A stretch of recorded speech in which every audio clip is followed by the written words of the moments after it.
Hi, friends. I am so glad to see all of you here today. Let's begin with our greeting. The Lord be with you and also with you. So, in our treasure box today, we have something really special. Can anyone tell me what this is? It's a crown, right? So, when we heard the Christmas story, when Jesus was born, some people were wearing a crown in it. Does anyone know who that is? A king, right? The wise people. So today in worship, Pastor Sarah is going to be talking about where the wise people came from and why they are so important to the story about God's love. So Jesus was born into a Jewish family. And when his family went to worship, they didn't go to church like we do. They went to a place called a synagogue. And most of their family and probably all of their friends were Jewish too.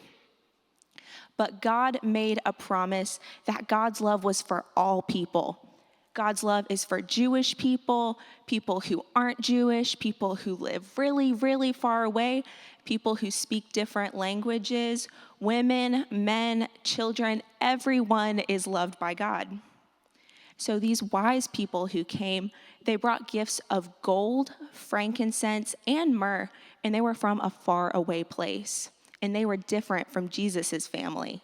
They were not Jewish, and they spoke a different language and were from a different part of the world. They are different, but they are so important.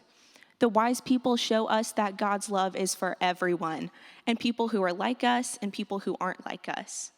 All of the people on earth are loved by God. Would you pray with me?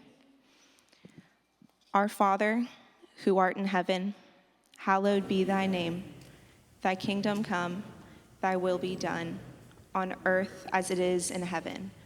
Give us this day our daily bread, and forgive us our debts as we forgive our debtors.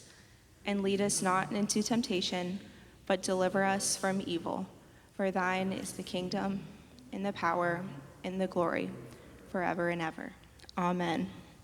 All right, at this time, if you are age 3 to kindergarten, you can go to worship and wonder with Miss Emily, and the rest of us can head back to our pews.